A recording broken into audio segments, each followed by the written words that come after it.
Faly mitafatafa amintsika rehetra mpanaraka tsy tapaka ny fandaharana Jeanne Forêt Santé indray ny tenako aty amorontsiraka Madagasikara ny tenako amin'izao fotoana izao miala sasatra kely fa avy nidona-paoriana ny fianakaviana dia ny fahalasana ny zokiko lahy matoa zany Nelson ny anarany mpampianatra filôzofia ao Fianarantsoa izy ka dia mba makasaina kely zany talohan'ny taorinan'ny namoizana azy ary dia misaotra ny havana sy ny tapaka rehetra ny namana izay tonga ny dodododo na mafa ny ranomaso. Ny resantsika anio moa zany dia famitipitinana ny fandaharana rehetra izay natolotra teto amin'ny Jeanne Forêt Santé nandritra ny 2024 ny resaka zavatra maro zany teto amin'ny Jeanne Forêt Santé ao ny resaka momba ny politika, réflexion politique, ao ny chronique pour femme ny resaka indrindra ny mombamomba ny vehivavy, ao ny relation amoureuse izay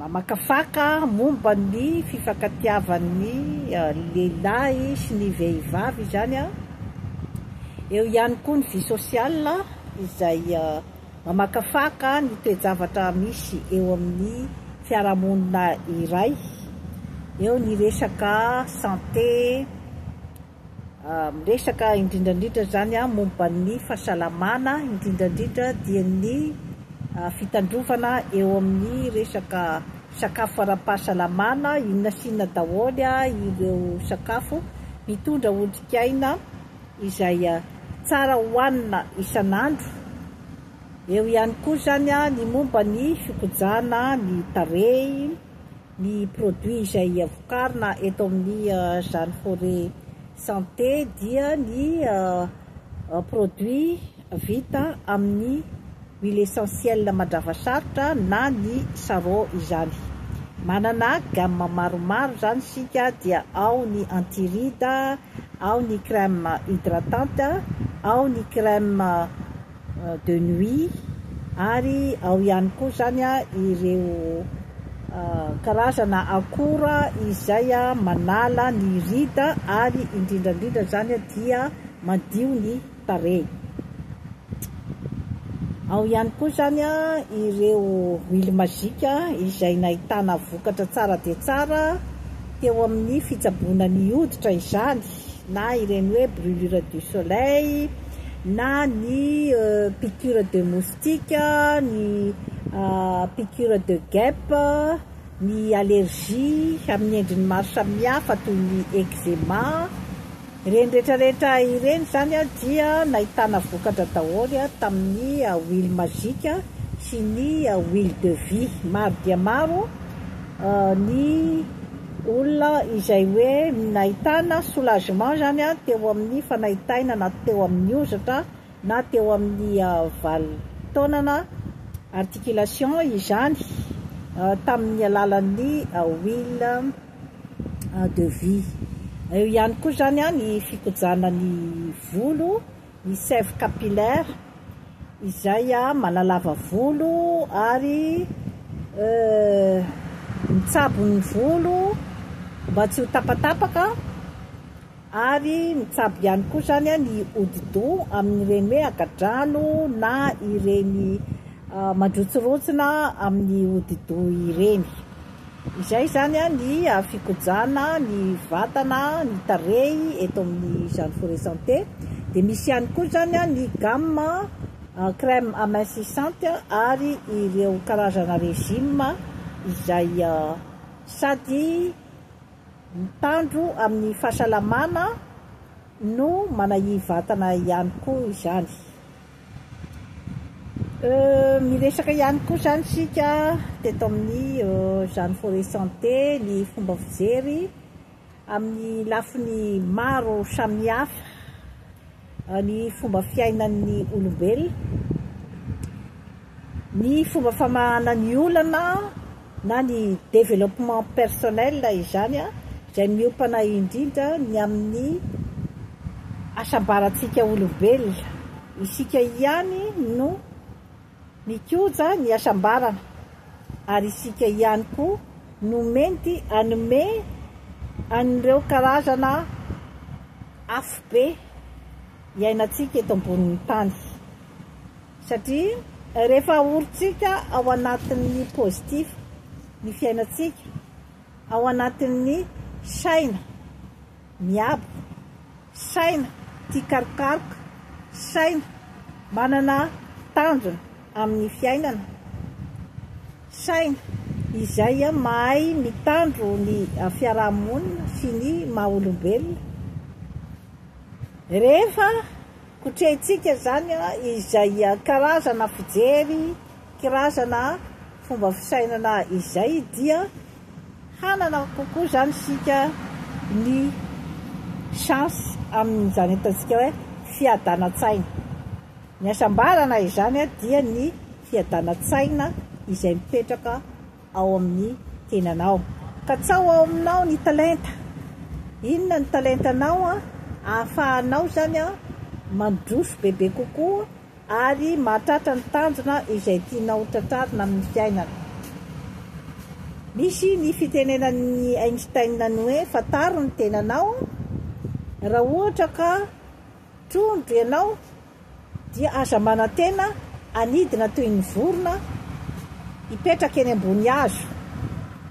Zay zany ny fisainan'ny Einstein. Tsy hitako aloha izay mandiso an'izay fomba fijerin'izay. Tsisy hafan'izay koa isika olombelona. Fataro zany hoe inona ny talenta ao aminao, fa io talenta ao aminao io no hitondranao lavidavitra kokoa zany amin'ny fiainana. Resaka zavatra maro aho teto amin'ny Jeanne Forêt Santé, dia ny fomba fijeriko zany ny antony tsy mampandroso ny firenena iray, indrindrandrindra moa zany dia ny firenentsika Madagasikara. Maro dia maro ny obstacle efa nifakafakaiko teto, ny hoe resaka fifandraisana eran'izao tontolo izao. Iza zany no mibaiko an'izao tontolo izao. Iza ireo firenena matanjaka izay mibaiko an'izao tontolo izao. Ka hiteny ianao zany hoe izao dia firenena mahantra, izao dia firenena aty Afrika ka tsy manan-kolazaina amin'ny fampandrosoana, fa satria tsy maintsy mandray ny baikon'ireo firenena vaventy. Diso dia diso izay fomba fijery izay, fa fomba fijery izay azontsika atao hoe kamo mikaroka nga. Ka rehefa kamo mikaroka ianao, kamo mamorona ianao, dia mpiasan'olona foana. Ny fifandraisana amin'ny firenena matanjaka dia ny fanananao ny fitokisan-tenanao, ny fanananao fahafantaranao ny valeuran'ny zavatra rehetra izay anananao ao amin'ny taninao aloha. Ataovy ny inventaire rehetra ny zava-misy sy ny zavatra nanan'ny malagasy eto Madagasikara. Eto azao Mitsitsidrivotra, eto amin'ny moron-dranomasina, mahita ny akanton'ny natiora, ny hazo, ny ranomasina, ny hazo sesehena, karazany maro izay tsy fahita eran-tany dia misy aty Madagasikara. Ireo karazana plante médicinale misy hatrany amin'ny 80% aneny plante eto Madagasikara tsy hita any ivelany tompoko ao. Efa tokony ampieritreritra anao zay. Ny arena kibony tany sesehena amin'ny karazany maro dia maro, ao ny volamena, ao ny vatosoa, ao ny pétrole, sy ny sisa sy ny sisa. inona zany a no tadiavinao zany a ampiasaina an'ireo karazana arena sy tapetipesena amina miliara manginy fotsiny ny any amin'ny ambany ranomasina mbola miandry ny Îles Éparses. Iza zany no andrasanao zany a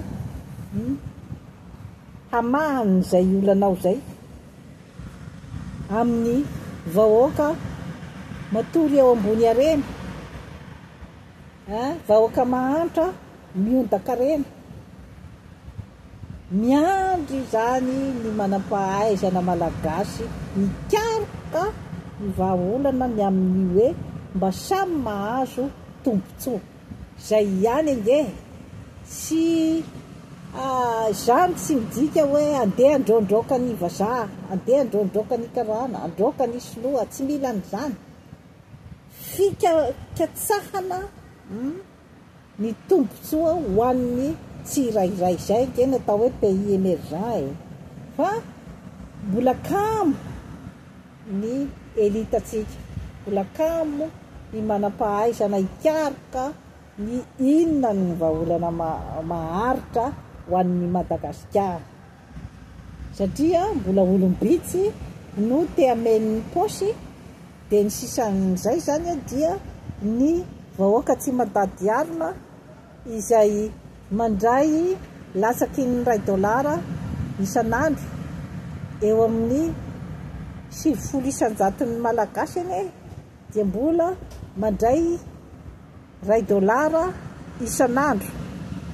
Eritrereto zany zavatra rehetrarehetra izany ry manam-pahaizana fa aza entina fotsiny ny amin'ny fanomezantsiny ny tany mandroso. Tany mandroso ange miandry antsika hitady vahaolana sy ny marimaritra iraisana ho an'ny firenena rehetra, ho an'ny olom-pirenena rehetra miaraka amin'ireo vahiny.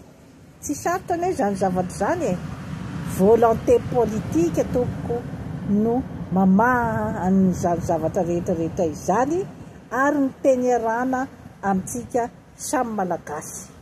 Efa vonona amin'izay ve isika malagasy sa ireo mpanao politika dia ny hoe andeha hitady toerana izay ihany zany ny vahaolana hitan'ny mpanao politika, dia avy eo samy mameny ny paosiny, dia avy eo mandositra any ampitan'ny ranomasina. Efa tafita zay ny fianakaviako, efa tafita ny vady aman-janako, tsisy andraraiko tsony an'izany Madagasikara izany ary zany malagasy izany. Zava-misy miverimberina nefa dia rehefa lanilany indray ny vatsy tany ampitan'ny ranomasina any dia miverina daholo indray zany iremby. Izay ve zany mitondratsika any Madagasikara? Izay ve zany no lova apetrakitsika amin'ireo taranaka faramadimby? Izay zany no mba tiako ampasiahivina amin'ny hoe réflexion politique izay apetrako eto. Tsy voatery ho tian'ny rehetrarehetra izany fanehoan-kevitra zany, kanefa moa dia raisiko ny andraikitra amin'ny maha-malagasy amin'ny fananako ny raha amin'izany atao hoe maha-malagasy izany dia manana droit, manan-jo aho ilaza ny hevitra zany eto amin'ny tany sy ny fanjakana mba hisy eritreretan'ny vahoaka sy ny manam-pahaizana ary ny taranaka izay andova any Madagasikara. Amin'ny teny Martin Luther King hoe rehefa te hiakatra ozy izy ery ambony tohatra, te ho tonga ery ambony tohatra ozy izy dia tsy maintsy manomboka aty ambanin'ny tohatra, tsy maintsy manomboka miakatra ianao vao zay vao tonga ery amin'ny faratapony dia ny tanjona izay tianao ho tratrarina. Mamoa zany ny tenako ny elita, ny manam-pahaizana malagasy tsy mitsahatra ny mamerimberina fa any ampelantanantsika ny lakilen'ny ny, 发本书呢，ani Madagascar. maninona moa ianao zany ramatoa zany forêt no tsy manao politika fa eo ianao no menomenona ao amin'io YouTube io. Noraisiko ny décision amin'izao position misy ahy izao. Ny zavatra nianarako dia nianatra momba ny dokotera, manana diplômana dokotera ny tenako mpisabo ary entrepreneur ihany koa. Ka raha ny normalement zany hoe mpandrara entrepreneur zany dia tokony manao politique d'autruche, izany hoe hamanakatona ny maso, manakombona ny vava, manitrika ny loha ao anatin'ny sabla. Izay ny politique d'autruche. Izay matetika moa zany no tokony ho attitude amin'ny entrepreneur, satria tsy tiany elingelina ny varotra. Kanefa moa dia noraisiko zany ny adidy hiresaka eto amin'ny YouTube, hanomeny anjara biriko amin'ny fampandrosoana ny firenena. Tsy misy afa-tsy ny fanorenana ifotony ny firenena, zay ihany no ahafahantsika miala tao anatin'izao krizy miveriberina izao.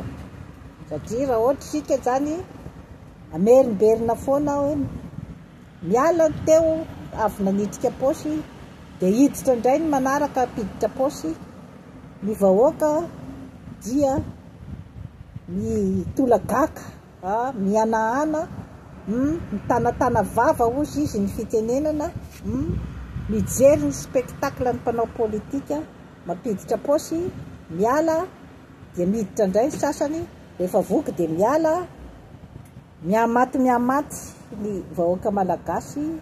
Dia izay ve zany tsy afaka akory ny tenako, tsy nitaizana amin'izany hoe mitazapotsiny izany zahay, fa nitaizana tao anatin'ny fandraisana andraikitra, fandraisana ny adidy amin'ny maha olom-pirenena amin'izay toerana rehetra manandrify.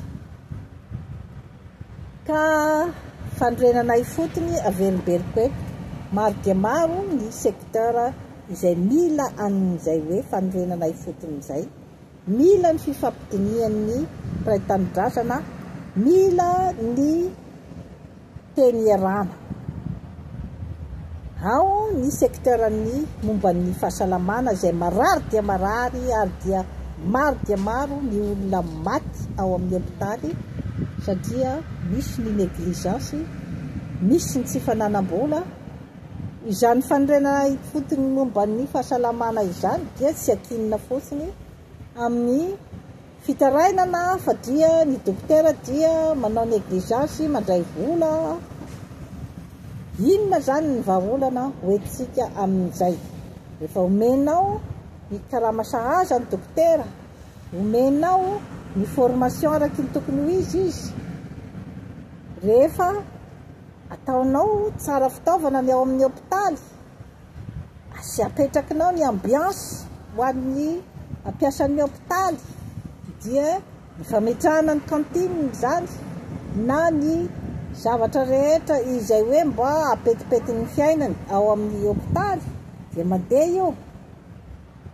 io ao reny fotony ny fandriam-pahalemana. Rehefa mbola maro ny tanora tsy anasa, anao inona ary izy? Tsy maintsy ampiasa ny heriny izy, andeha anao dahalo, andeha andromba mba hahafahany mihinana. Ao reny fotony ny fampianarana, io ny base ny fampandrosoana amin'ny lafiny rehetrarehetra.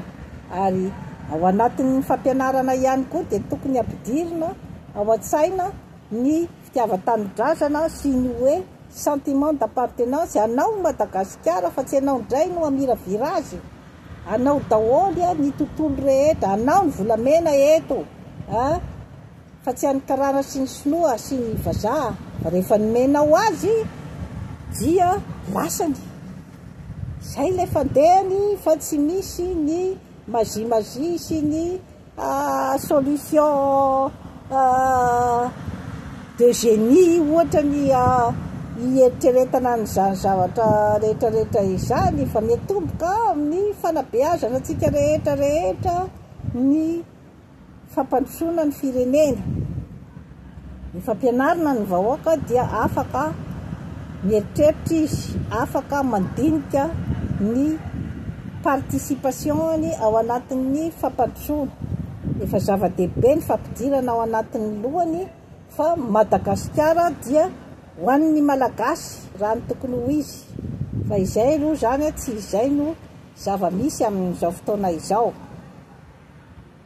Mbola tompony magataky ny atiny sika amin'izao. Ny fangalana ny zeparsa tompoko dia tsy vitan'olo tokany zany. Ny malagasy no miara-misa lahy ny amin'ny fikarohana ny azahoana ny zeparsa tompoko. Ny fanjanahana amin'ny endriny maro samihafa dia ianao izay mahatsapa ny tenanao ho voazanaka no mila manova famindra, fa rehefa nosokafanao ho zanahana zany ny tanindrazanao dia miditra ny olona anjanaka. Rehefa mbola tsy karohanao zany hoe aiza ny vahaolana izay hoe ahafahanao tsy ho zanahana intsony na ara-tsaina na ara-materialy dia hitanao zay, fa ianao mbola tsy vonona ianao matoa tsy mbola mahasakana n'izay fanjanahan'izay.